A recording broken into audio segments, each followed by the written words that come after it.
तो हम तैमूर के अब्बा सैफ अली खान केस पर पहले कई वीडियोस बना चुके हैं। एक और वीडियो बनाने का हमारा कोई इरादा नहीं था, लेकिन केस में इस तरह की बातें निकलकर सामने आ रही हैं कि हमें तीसरी वीडियो बनाना मजबूरी बन गई। हमने अपनी पहली वीडियो में कहा था कि इस हमले का असली आरोपी पुलिस की पकड़ में नहीं आएगा।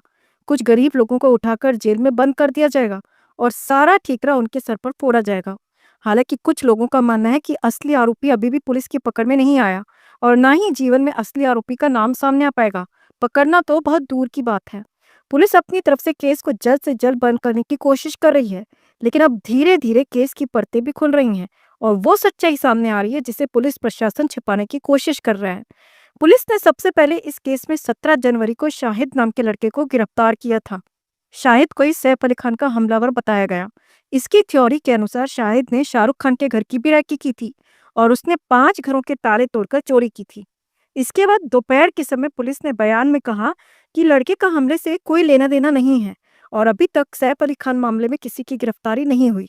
18 जनवरी को पुलिस ने दुर्ग रेलवे स्टेशन से आकाश कनौजिया नाम के दूसरे लड़के को गिरफ्तार किया। आकाश का फोटो भी मीडिया और सोशल मीडिया पर वायरल हो गया था।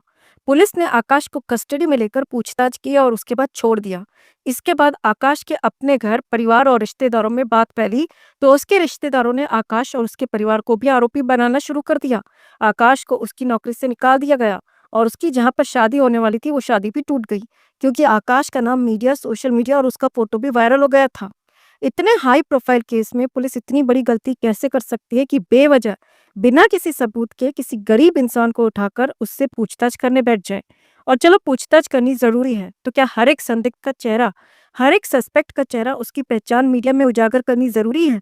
सैफ अली खान पर हुए हमले में किसी नेता, एक्टर या अमीर इंसान से पूछताछ की जाएगी तो उसके जीवन में कोई ज्यादा फर्क नहीं पड़ेगा।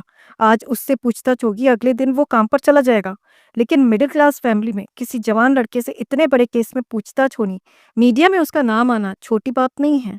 उसकी पूरी जिंदगी बर्बाद हो चुकी है। नौकरी गई, बेइज्जती हुई, रिश्ता टूट गया और समाज में बेइज्जती हो रही है, वो अलग।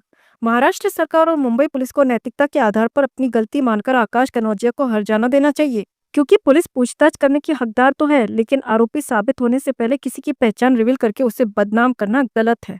पुलिस को इन सब लोगों से सीक्रेट में पूछताछ करनी चाहिए थी और उनका चेहरा, उनकी पहचान मीडिया में नहीं आने देना चाहिए था, जो कि पुलिस की गलती हुई है। आकाश के बाद 18 जनवरी को ही रात में एक लंबे नाम वाले लड़के को गिरफ्तार किया गया। लंबा नाम वाला वही बांग्लादेशी शरीफुल इस्लाम शहजादा मोहम्मद रोइल्ला अमीन पाकिर। नाम थोड़ा छोटा है, 4-6 नाम और जोड़ लेता, पैसे थोड़ी लग रहे थे। एक तो हम इसके हक की आवाज उठा रहे हैं और ऊपर से इस हरामखोर ने इतना लंबा नाम रखा हुआ है। हाँ, घुसपैठिया कहीं का। लंबे नाम वाले को पुलिस ने असली हमलावर बताया। अब इसे असली हमलावर तो बता दिया, लेकिन पुलिस ने सैफ अली खान के घर से जो 19 फिंगरप्रिंट लिए थे, उनमें से एक भी फिंगरप्रिंट आरोपी से मैच नहीं कर रहा। फिंगरप्रिंट रिपोर्ट नेगेटिव आने पर अब सवाल उठ रहा है कि पुलिस ने किसी बेकसूर इंसान को गिरफ्तार किया है, क्योंकि वो व्यक्ति आरोपी नहीं हो सकता, क्योंकि उसके फिंगरप्रिंट तैमूर के घर से मिलने चाहिए थे। क्यों नहीं मिले? मीडिया में जब ये खबर फैली तो पुलिस ने बयान दिया कि अभी भी फिंगरप्रिंट की रिपोर्ट नहीं आई है। समझ रहे हो? समझ रहे हो ना? जिस व्यक्ति को पुलिस ने गिरफ्तार करके हमलावर बताया है, वो एक बांग्लादेशी है। व्यक्ति के पिता ने बांग्लादेश में अपने बेटे की गिरफ्तारी के बाद बयान दिया कि जो फोटो सैफ अली खान के घर से सीसीटीवी फुटेज से वायरल हुआ था, वो लड़का मेरा बेटा नहीं था। सीसीटीवी फुटेज वाला लड़का कोई और था। पुलिस ने मेरे बेटे को गिरफ्तार किया है।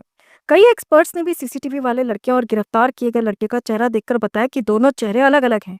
यानी स्टेयर से उतरने वाला हमलावर अलग था, गिरफ्तार करके जिसे हमलावर बताया जा रहा है वो अलग है। सवाल आता है कि पुलिस असली आरोपी की जगह किसी दूसरे व्यक्ति को गिरफ्तार करके आरोपी क्यों बता रही है? इसका जवाब एक अनजान लेखक ने अपनी वीडियो में दिया था कि असली आरोपी सामने नहीं आ पाएगा और कुछ गरीब या बेकसूर लोग गिरफ्तार करके जेल में डाले जाएंगे। उस अनजान लेखक की बातें अब कहीं न कहीं सच साबित होती जा रही हैं। लेकिन पुलिस आखिर इतनी बड़ी गलती कैसे कर सकती है? हम सब इसमें एक बात से खुश हो सकते हैं कि इस बार जिसे आरोपी बनाया जा रहा है, वो भारत का कोई गरीब नहीं है, बल्कि इलीगल तरीके से भारत में घुसने वाला बांग्लादेशी घुसपैठिया है। और ये भाजपा, जहाँ किसी दूसरे पार्टी की सरकार होती है, वहाँ छाती पीटती है कि विपक्षी पार्टियों के राज्यों में रोहिंग्या और बांग्लादेशी सुरक्षित रहते हैं, जबकि खुद के राज्यों के हालात बद से बदतर हैं। ये भाजपा को नहीं दिखता। भाजपा छोड़ो, अंधभक्तों को भी नहीं दिखता। अब महाराष्ट्र में भाजपा की सरकार है और इस राज्य के सबसे वीआईपी एरिया में एक बांग्लादेशी एकदम बेखौफ होकर एक महान कलाकार के घर में 11वें फ्लोर पर जाकर हमला करता है और भाग जाता है। ये सरकार और पुलिस की नाकामी है या गलती? कि एक बांग्लादेशी को घुसपैठ करने के आरोप में नहीं बल्कि गलत केस में अंदर किया जा रहा है। ट्रेस एक्सपर्ट का कहना है कि असली आरोपी अभी भी पकड़ में नहीं आया और पुलिस का कहना है कि सही आरोपी इनकी गिरफ्त में आ चुका है। सीसीटीवी में दिखने वाला लड़का गोरा और जवान दिख रहा है, जबकि गिरफ्तार किया गया इंसान सांवला है और उम्र में भी थोड़ा ज्यादा दिखाई दे रहा है। इसके अलावा चेहरे की दूसरी विशेषताएं भी मेल नहीं खा रही हैं, लेकिन पुलिस बोल रही है कि हमने सही व्यक्ति को गिरफ्तार किया है। मुंबई पुलिस की ईमानदारी सुशांत वाले केस में दुनिया ने देखी, तो पुलिस की ईमानदारी पर तो शक नहीं किया जा सकता। पुलिस से गलती हो गई होगी, लेकिन पुलिस अभी तक ये नहीं बता पाई है कि हमलावर सैफ अली खान के घर में इतनी आसानी से कैसे घुस गया था। एक और सबसे बड़ा सवाल कि आरोपी ने 11वीं मंजिल का फ्लैट क्यों चुना? 10वीं फ्लोर तक क्या एक भी घर ऐसा नहीं था जहां ये चोरी कर पाता? इतने वीआईपी एरिया में कोई इतना भूखा नंगा तो नहीं हो सकता कि 10वीं फ्लोर तक सारे भूखे नंगे ही रह रहे थे। खैर, अब इसी केस में एक महिला को भी बंगाल से गिरफ्तार किया गया है। हमने जो पिछली वीडियो में कहा था कि 10-20 गरीब और बेकसूर लोगों को उठाकर जेल में डाला जाएगा, ये टारगेट अब धीरे धीरे पूरा होने वाला है। पुलिस जानबूझकर ऐसा कर रही है या पुलिस से कोई भारी मिस्टेक हो रही है, ये कहना मुश्किल है, क्योंकि मुंबई की पुलिस की ईमानदारी पर शक नहीं किया जा सकता। इससे अलग सैफ और आपकी करीना प्लास्टिक आंटी के बयान भी अलग अलग हैं। करीना प्लास्टिक ने बयान दिया कि वो पार्टी में थी, जबकि करिश्मा ने इंस्टा स्टोरी पर एक फोटो शेयर किया था जिसमें वो अपनी बहन करीना के साथ पार्टी कर रही थी। लेकिन सैफ अली खान ने पुलिस को दिए बयान में कहा कि घटना वाली रात करीना बेडरूम में उसके साथ प्लास्टिक हटा रही थी। वैसे बातें निकलकर सामने ये भी आ रही हैं कि अस्पताल जाते समय करीना प्लास्टिक सैफ के साथ नहीं थी, और अगर करीना बेडरूम में सैफ के साथ थी तो हॉस्पिटल उसके साथ क्यों नहीं गई? इसके अलावा सैफ अली खान के घर में सीसीटीवी ना होना भी अपने आप में तैमूर पैदा करता है, सवाल पैदा करता है। सैफ अली खान और हमलावर की आपस में लड़ाई हुई, उसमें शोर शराबा भी हुआ होगा जिसमें सैफ घायल हुआ, लेकिन किसी को भी शोर सुनाई नहीं दिया। क्या ऐसे म्यूट होकर लड़ रहे थे? ना ही चोर के घर में घुसने के कोई पक्के सबूत अभी तक पुलिस को मिले हैं। इतनी वीआईपी सोसाइटी में एक गार्ड इतना लापरवाह कैसे हो सकता है? ये यूनिवर्स की समझ से बाहर है। पुलिस ने जिस आरोपी को गिरफ्तार किया है उसके शरीर पर या चेहरे पर चोट का कोई निशान नहीं है। माना आरोपी के हाथ में चाकू था, लेकिन सैफ अली खान के अनुसार इन दोनों की खूब लड़ाई हुई। हमलावर को कमरे में बंद भी कर दिया था।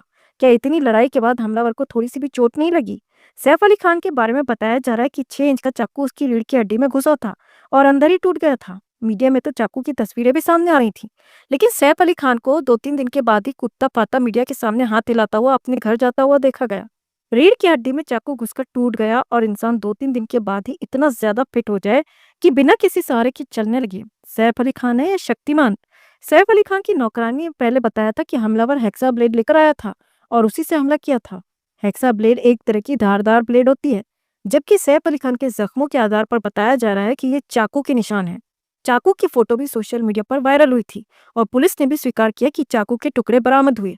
हथियार के मामले में इतने सारे विरोधाभासी बयान भी अपने आप में शक पैदा करते हैं। सैफ अली खान के घर में घुसे चोर का मामला हातिम तय के रहस्यों से भी बड़ा रहस्य बनता जा रहा है। अब देखने वाली बात होगी कि इस केस के नाम पर और कितने लोग जेल के अंदर जाएंगे। तो अगर आप भी हमारी बातों से सहमत हैं तो वीडियो को लाइक और शेयर कर अपना प्यार और सपोर्ट जरूर दिखाएं, और चैनल के साथ जुड़कर चैनल को सब्सक्राइब कर हमारी आवाज बने।